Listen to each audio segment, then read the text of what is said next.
Fpyq. Chapter 18. The Empress. Little Qi, do you know what type of person my favorite is? Qi Yunruo's stare fell upon Li Chen, and he spent some time going over his thoughts. In the end, he said, people like Brother Ji. Li Chen did not respond to that. As they walked, he moved the topic of conversation elsewhere. In my youth, I lived in my grandmother's palace. When my grandfather was still young, although he had been the only prince from the legitimate line, he suffered from the previous emperor doting on the sons of his most favored consort, Prince Fu and Prince Yuè. Once my grandfather ascended the throne, he had eyes for only my grandmother, and they were very loving toward one another.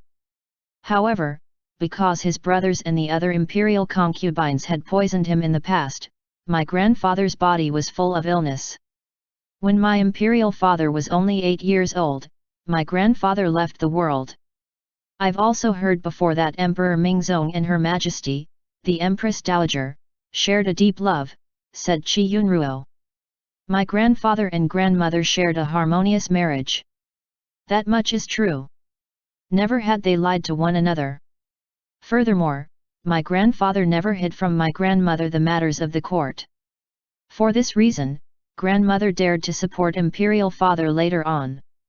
She arrested Prince Fu and Prince Yuè, who had intentions of forcing imperial father to abdicate the throne.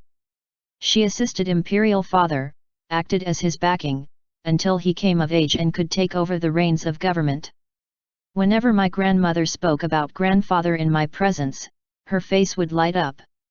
Everyone said that grandmother turned my imperial father into a puppet ruler during his youth, ruling with absolute authority in the shadows. That she imitated the circumstances of Emperor Wu of Han. Only I knew that my grandmother was returning my grandfather's love for her by working this hard. Coupled with the fact that she needed to protect her son, she left the inner courtyard and dashed headfirst into the outer court. As Qi Yunruo considered the Empress Dowager's current situation, he sighed in his heart. Back then, I wanted to rise to the highest position.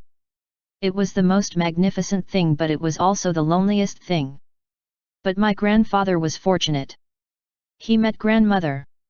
After the current emperor had ascended the throne, he gradually diminished the influence of Empress Dowager Lan and promoted the families of Empress Zhou and noble consort Yuan.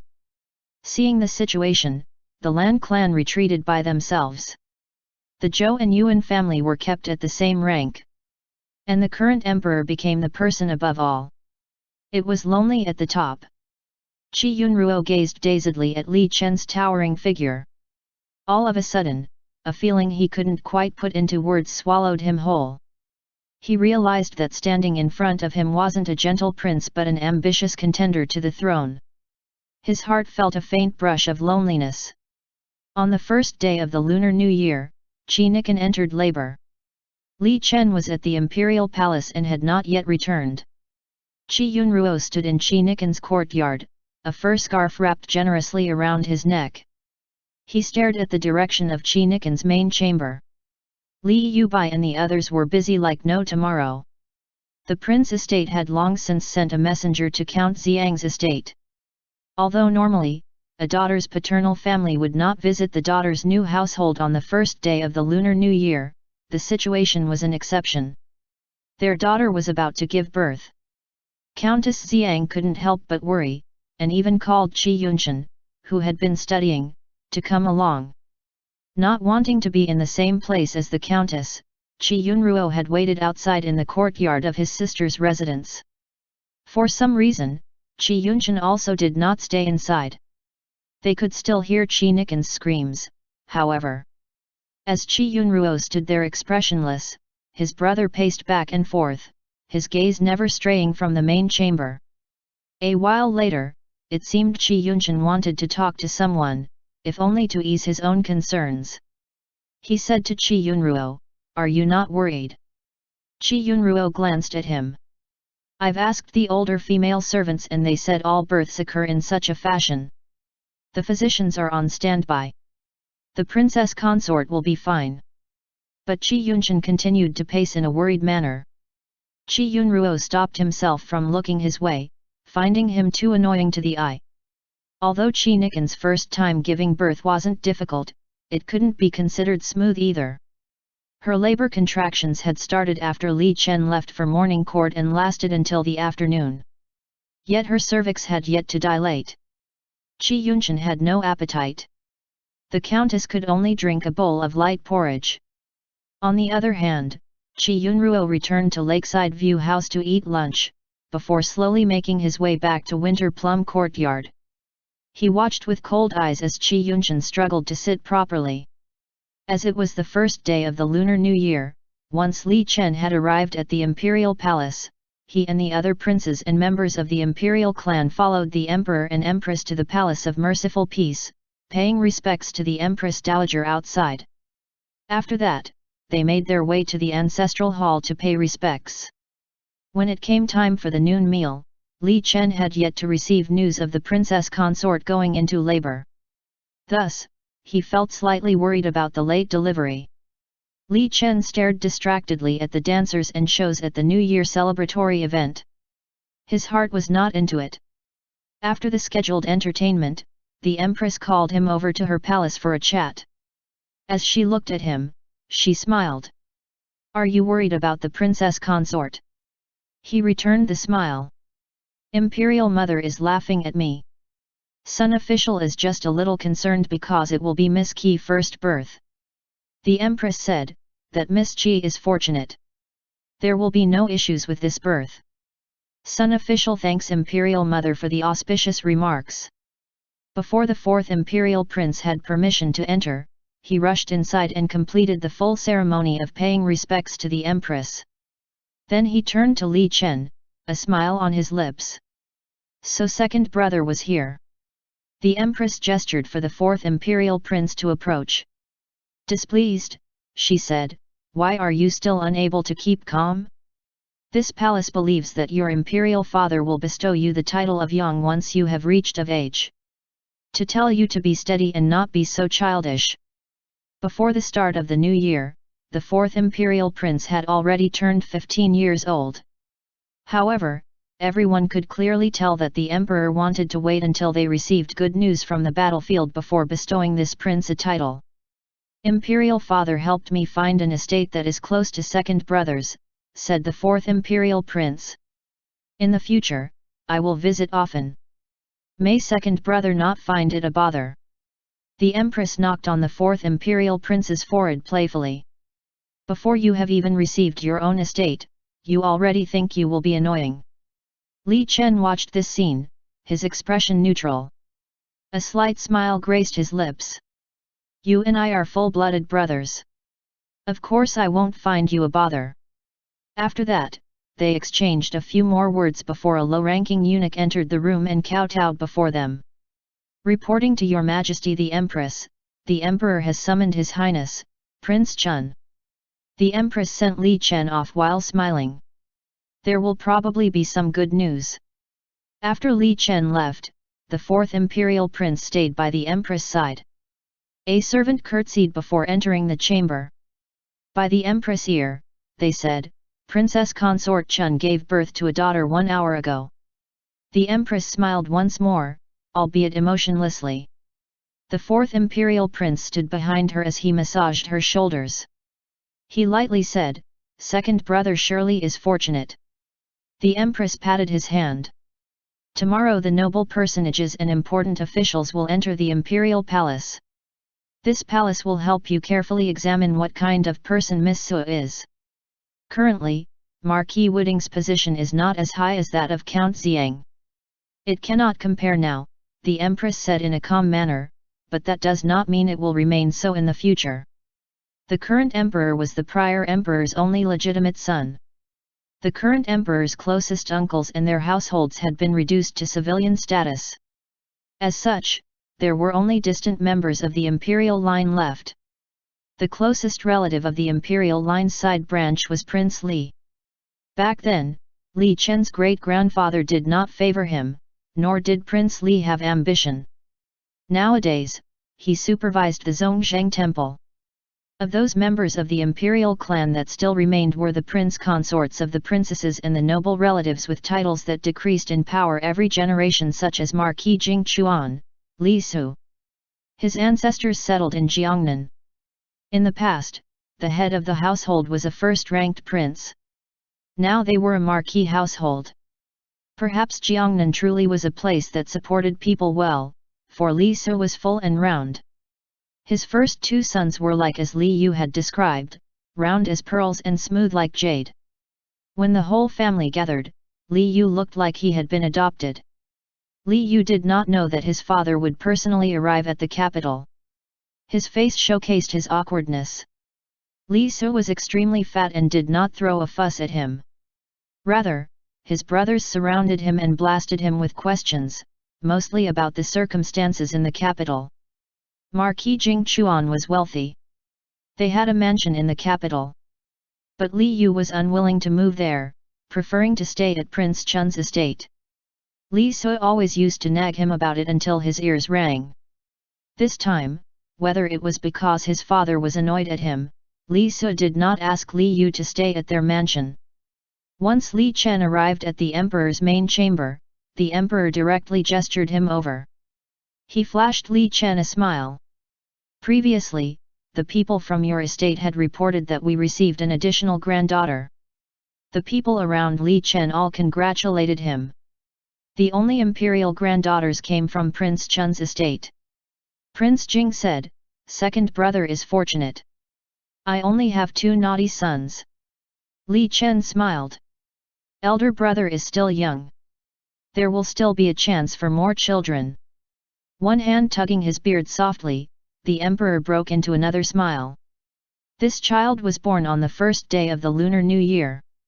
At the start of the new year is when the whole family reunites. Good. We will bestow her a name. Chu, meaning first. Li Chen knelt on the floor. He respectfully said, "Son official thanks your majesty for the bestowment of a name." Li Chen's second daughter Chu Er was Prince Chun's legitimate daughter. In the future, she would be a princess of the 3rd rank. And as such, the imperial palace would spare no effort in rewarding her. Once Li Chen returned to his estate, the infant had already been washed and clothed, soundly asleep. Li Chen took in the image of the infant, spending a while as he did so. Then went to see Qi Nikan. Her exhaustion was apparent. She forced herself to speak with Li Chen. "This child was born at a good time," Li Chen said. Imperial father immediately bestowed her a name. "It is indeed fortunate." Yet, Qi Nikan felt sour in her heart. She found the situation hard to endure.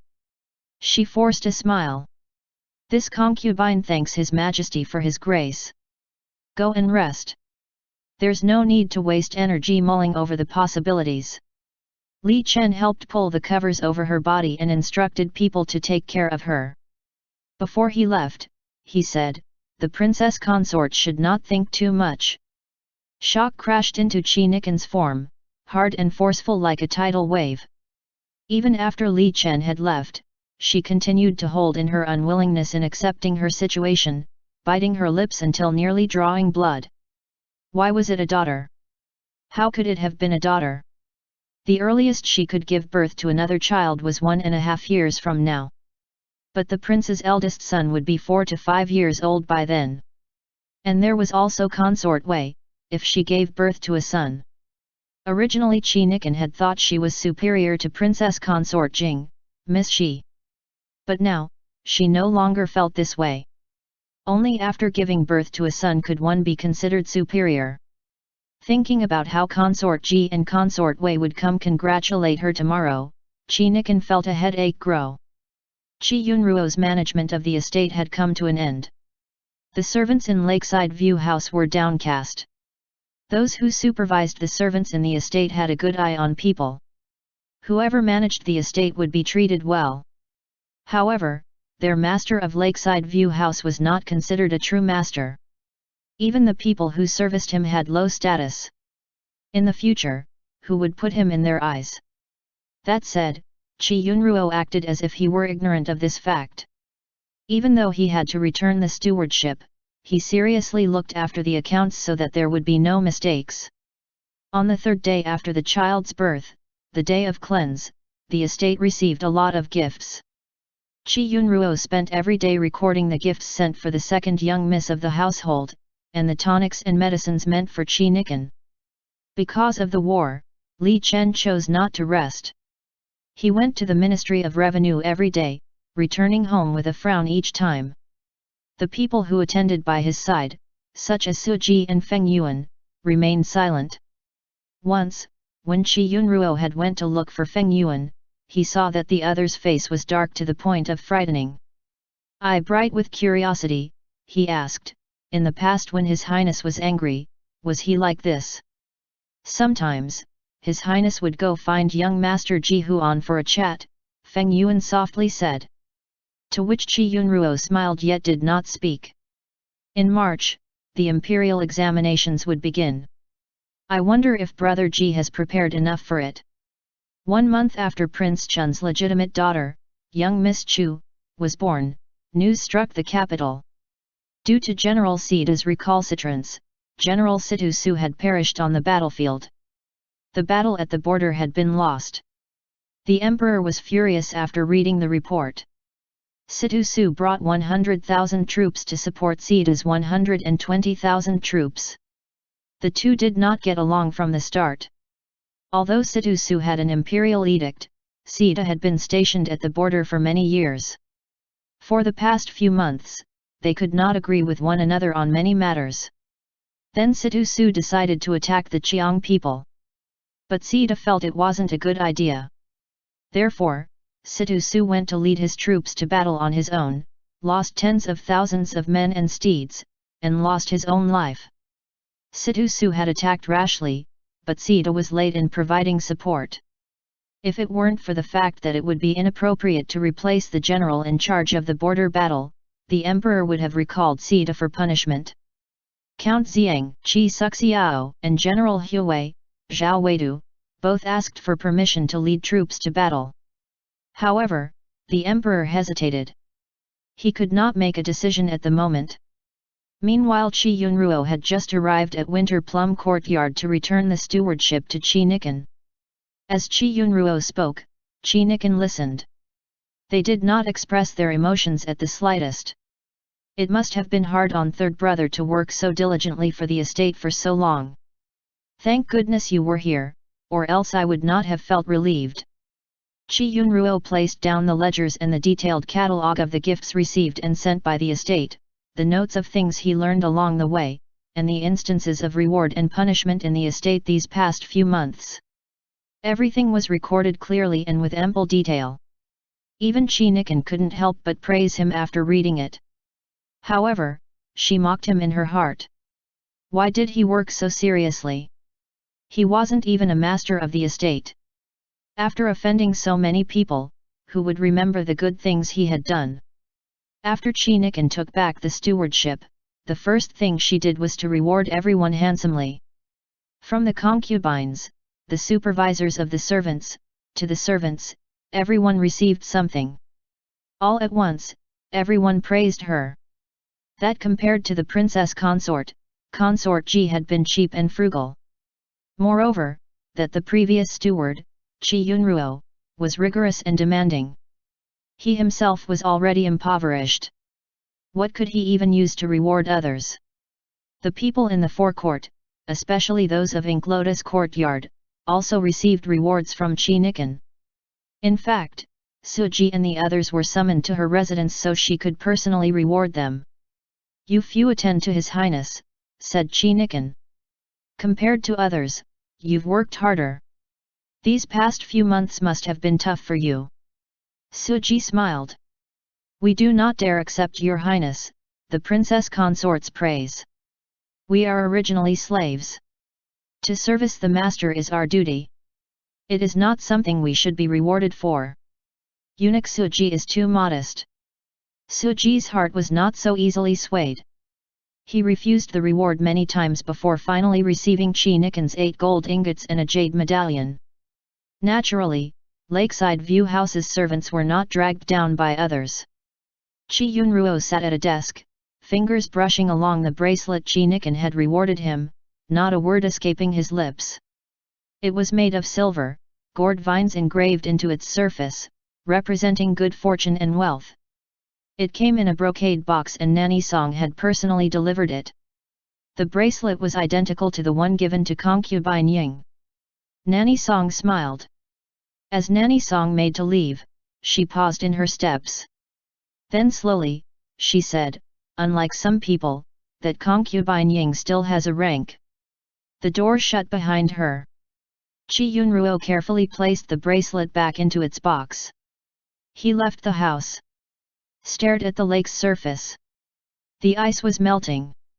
Where the sun hit the hardest lay exposed, revealing the frigid waters beneath.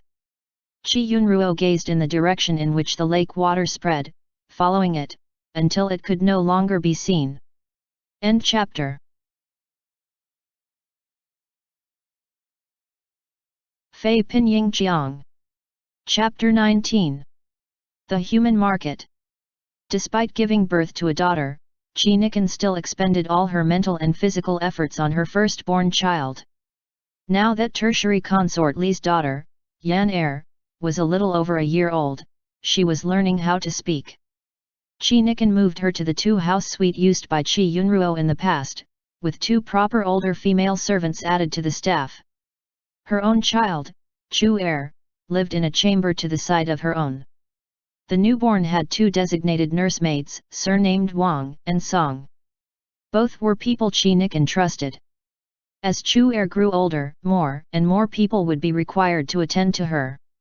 And Qi Nikan was unwilling to use people from outside the household. Instead, she opted for the children born of the estate's maidservant and page pairs, those who were 3 to 4 years old. And she chose the 4 most clever and pleasing to the eye for her own, for the older female servants to train.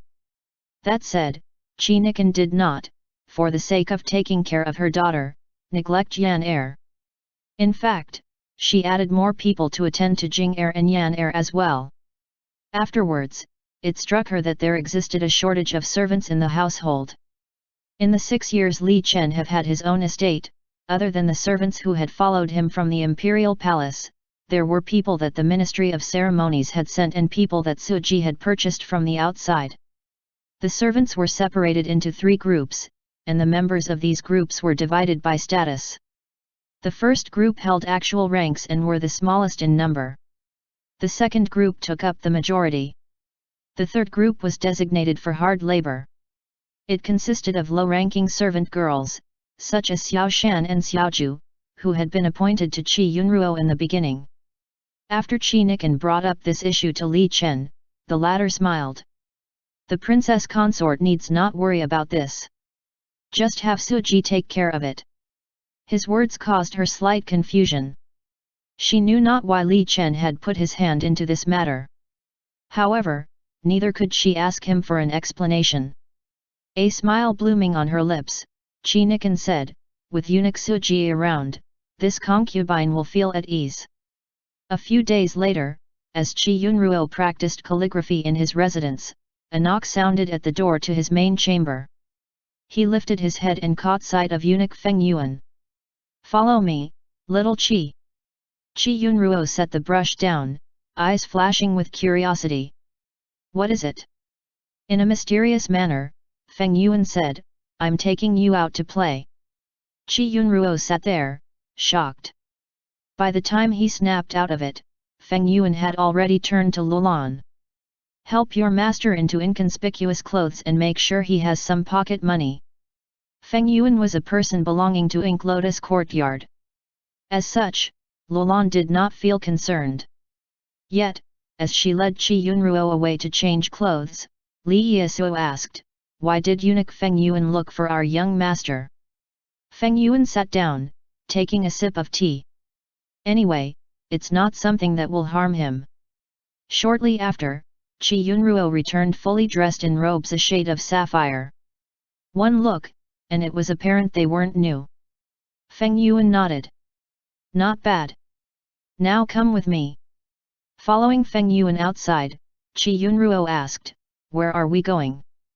Feng Yuan pulled out a form signed by Suji at the stables and took out 5 horse-drawn carriages.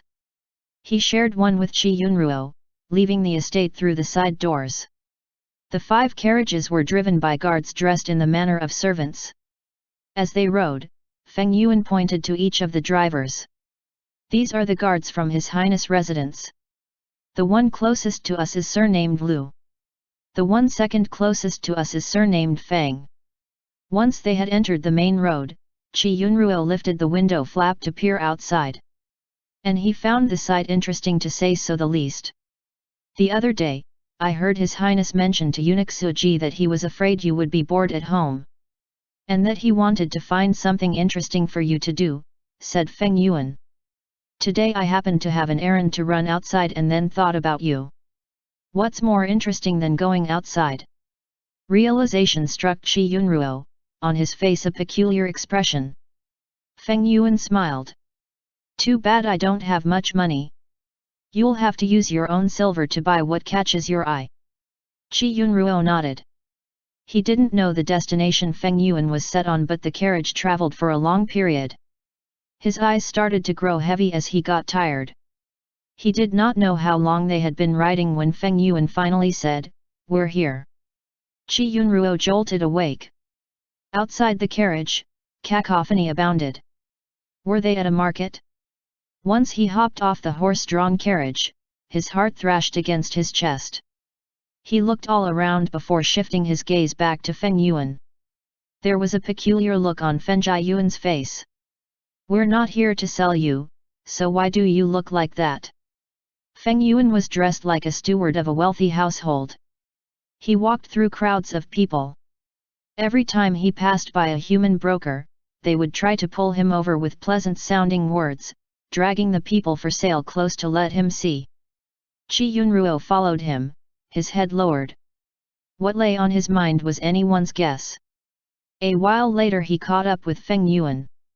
Brows drawn together as he asked, "Could it be that we're here to purchase some servants?" "That's correct." Yet there was something that Qi Yunruo could not wrap his mind around. Why did we need sneak out? He kept his voice low. If the Prince estate wanted people, wouldn't it take just a word for there to be crowds of people at the door, trying to show off their product? Feng Yuan sighed.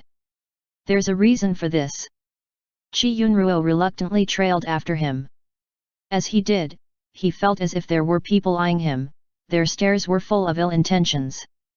Meanwhile, Feng Yuan watched as the human brokers brought over young girls and boys, his posture relaxed and full of confidence. He scrutinized their bodies, hair, appearance, and teeth, making sure not to miss anything. Just a glance, and the human broker understood that this person knew what he was doing. He respectfully said, "Boss, your honored self can choose as much as your honored self wants. In this human market, everyone knows me, Huang de Qian. The people of my stock are all children from families struggling to eat in the rural areas. All from clean families." Feng Yuan only grunted in acknowledgement. These children were in fact of better quality than the ones prior. He didn't want to buy adults, only children who were over 10 years old. After a bit of training, they could start with miscellaneous chores. Those who were skilled would be transferred to attending to the masters. "Boss, come look at my beautiful girl. Boss, come look at these young men. They are strong and robust and only eat half a person's worth of food." In the human market spread a stench, a sour stench. And sobs. Qi Yunruo scanned the area. And he felt a feeling described in Buddhist scriptures known as hell on earth. Feng Yuan turned around to look at him. With a glance, he knew what was on Qi Yunruo's mind. On his face slid a smile. "What we are doing is accumulating good fortune. Don't you know that once they enter our estate, it will be a great blessing for them?" Not a word escaped Qi Yunruo's lips. All of a sudden, he felt someone tugging at his sleeve. He whipped his gaze to catch who it was, an unfamiliar man. Laughing, the man said, "How much for this lad?" Qi Yunruo stood there in a daze. Over to the side, Huang de Qian froze, eyes widened. "Oh my, Mr. Han. This person is not part of my stock. Release your filthy hand, snapped Feng Yuan. But said Mr. Han was not one bit afraid. In his eyes, the person before him was cowering, nothing like a master of a large family. What's more, the meritorious and noble households usually sent human brokers they were familiar with to purchase the new servants for them. The people who would come to the human market weren't from families of officials. He laughed. Don't be afraid, lad. Tell me, are you selling a? Guard Lu had gripped the man's wrist. Although he did not seem to be applying much force, the other person squealed like a pig sent to slaughter. Qi Yunruo took this opportunity to jerk back his sleeve. Nausea racked his body as Feng Yuan coldly said, break his hand and throw him out. At this moment, crowds of people formed nearby. Huang Deqian blurted, Boss, such a thing cannot be done. That Mr. Han is the nephew of this human market's manager. Frowning, Feng Yuan turned to guard Lu. Ah, forget it. Go talk some sense into him. Just breaking his arm would be enough. That manager. He clicked his tongue. Guard Li nodded and obeyed. Following that, Feng Yuan turned to Qi Yunruo and sighed. Young master, your honored self should just wait in the carriage. I don't dare to have you stay out here anymore. When the surrounding people saw that Feng Yuan didn't even put the manager of the human market in his eyes, each formed their own thoughts. While Feng Yuan continued to examine people for sale, Qi Yunruo followed guard Feng back to the carriage. He furrowed his brows as he lowered his head. He waited until the most chaotic and busy time in the human market before he looked up again. The moment he turned his body, shock struck him. Young Master Qi. Qi Yunruo remained looking in that direction, unable to register guard Feng's words. In the next moment, he threw off the people next to him and entered into a dash. Guard Feng followed suit with a frown. Once Qi Yunruo stopped in his tracks, he saw that within a shed selling people stood an old woman, the hardships of life apparent on her face. A young married woman stood close to her. Her face also full of suffering. As soon as the old woman caught sight of Qi Yunruo, she turned away. On the other hand, once the young married woman saw Qi Yunruo, her stare latched onto him, as if she had seen something that granted her hope. The other day, I heard that the son of an older female servant in Count Xiang's estate had committed a crime. Qi Yunruo's voice proved bitter. So it was your son. The young married woman slowly lowered her head. Then she jolted. Third young master. You are third young master. After her mother-in-law had sent her a look, her voice grew soft. Originally, the human broker in charge of them was busy talking to some other people at the side. Hearing some chatter their direction, he turned to look at Qi Yunruo with some interest. And he approached him in no time. These two are servants that had committed a crime and were kicked out of a large and well-known family. They are very rule-abiding and follow protocol. Their slave contracts are all here and the price is not high. Just the two of them will be 1 kilogram of silver. Third young master should not feel sorry for us, said Nanny Kong, finally breaking her silence. I did not teach my son well and as such, brought down the reputation of my previous master's household. So this was warranted. Mother-in-law. The young married woman hurried to get between the two of them. The human broker saw that they were acquainted and knew that this transaction would be successful. I see that young master is a decent person, he said. 900 G of silver for the both of them should not be considered expensive. With that, Qi Yunruo retrieved his money pouch and handed it to the human broker. The moment the human broker had it in his hands, however, he paused with a frown. Qi Yunruo glanced at guard Feng. After Feng Yuan had finished purchasing new servants, he returned to the carriage. Yet Qi Yunruo was nowhere in sight. A while later, Feng Yuan saw him bringing along a pair of women, one old and one young. Arching a brow, he asked, "What's going on?" Not a word escaped Qi Yunruo's lips. Guard Feng similarly did not answer. Feng Yuan could tell that the old lady came from a large and renowned household. The young married woman also appeared to be one who abided by protocol. Feng Yuan walked over to Qi Yunruo and kept his voice low. "Don't tell me they're from Count Xiang's estate." But Qi Yunruo only stared at him, a pleading look in his eyes. Feng Yuan pulled him aside. "Now that you've purchased them, what positions are you going to place them in? The prince estate will definitely not accept them. All older female servants must be put through registration. Once they're asked where they used to work, what part of their pasts would not be exposed. You bought servants who had been kicked from Count Xiang's estate for committing crimes. It's not a good thing." Qi Yunruo kept silent. "My original plan today was to take you out to relieve your boredom. But instead, it only made you feel uncomfortable and you even suffered a scare. How about this? I know a steward eunuch in the forecourt. I'll arrange to have these people placed there for now, but you'll have to explain it with His Highness first." "All right. Thank you, eunuch Feng Yuan." Feng Yuan waved his hand without a word. Before long, Feng Yuan rented another carriage and wrote a note with instructions to bring Nanny Kong and her daughter-in-law to the forecourt. He would bring the young boys and girls that he had purchased to the estate later. After Nanny Kong entered the carriage, she said, "Young master, allow me to say something else." Qi Yunruo approached the carriage, still standing outside. Nanny Kong wore a neutral expression. "That you have saved me this time, I am truly grateful. I know that in the past, I did not treat you well. Last year, I was aware that master and the mistress had sent you to Prince Chun's estate. Back then, I did not have the chance to see your appearance. Today, I see that you have passed your days well. No matter what, the days must go on." Nanny Kong sighed deeply. "That's also correct. I will take my leave now. From now on, may third young master have a good life. You must take care of yourself." Qi Yunruo sent her off. Then he climbed onto Feng Yuan's carriage.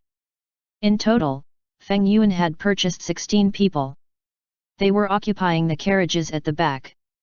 Once they had reached the estate, Feng Yuan had the older female servants scrub them clean.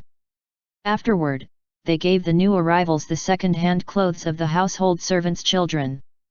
Following that, Feng Yuan sent some older female stewards to train them. Qi Yunruo had returned to the estate caught in his thoughts. He soaked in the bath for a long while. Recalled Feng Yuan's words. After he dressed, he made for Ink Lotus Courtyard to explain his purchase to Li Chen. Yet after Feng Yuan had given his report to Li Chen, Qi Yunruo was at a loss for words. Li Chen asked, "Is this the older female servant that had attended to you for many years?" He nodded. "Did she take care of you well?" He hesitated and then shook his head. Li Chen smiled. Gestured for Qi Yunruo to sit. "Why are you doing this? Why do you remember the people who did not treat you well?" Nanny Kong fulfilled her duty. When she was attending to me, she never skimped on my things. She taught me etiquette. She was a good servant. Li Chen did not express an opinion on what the other had just said. He stared at Qi Yunruo and thought to himself that for so many years, no one had treated him well. So if someone did not treat him poorly, he would remember them in his heart. Feng Yuan did not dare to lie to Li Chen. If he did not tell him what had occurred at the human market, when His Highness found out himself, Feng Yuan would not be able to keep his life. In fact, with young Master Qi here, His Highness would not punish him too harshly. After a moment of consideration, Feng Yuan dropped to his knees. This slave does not dare hide this. Today, when this slave brought young Master Xiao Qi outside, young Master Xiao Qi suffered a scare. A scoundrel hooligan with a surname of Han and a blood relation with the manager of the human market acted disrespectfully toward young Master Xiao Qi. This slave? How was he disrespectful? Feng Yuan lowered his head. Li Chen's expression sank before he had even finished speaking. He dared not say another word. Because of the matters with Nanny Kong, Qi Yunruo had forgotten about this long ago. He rushed to say, nothing really happened. Feng Yuan already had that person seized. He should have been beaten up. Now that he had thought about it, he wasn't actually sure what happened to that man. However, he understood that when Feng Yuan had told the guard to talk some sense into him, it definitely wasn't something good. Feng Yuan gulped. Everything that had happened was brought out to light.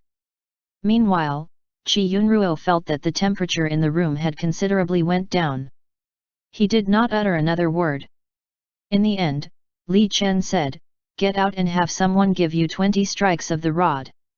He subconsciously wanted to speak out against the punishment, but after seeing Li Chen's gaze, Qi Yunruo kept his mouth shut. Noticing Feng Yuan let out a sigh of relief solidified his decision. Qi Yunruo then turned his gaze to his own hands, his heart feeling more and more complicated. For he knew the meaning behind Li Chen's fury. To him, Qi Yunruo was just another possession. A precious piece of china. Something other people should not touch. Li Chen reached out. Stroked his face. "Are you unhappy?" Qi Yunruo studied Li Chen. Saw that his stare was gravity incarnate. Qi Yunruo shook his head. "I'm not." To which Li Chen lightly grunted in acknowledgement. In that moment, Qi Yunruo felt as if he were sitting on a seat full of needles. As he thought to himself whether he should get up and leave, Li Chen's next words to Suji froze his world. "Tonight, I will keep little Qi here." End chapter.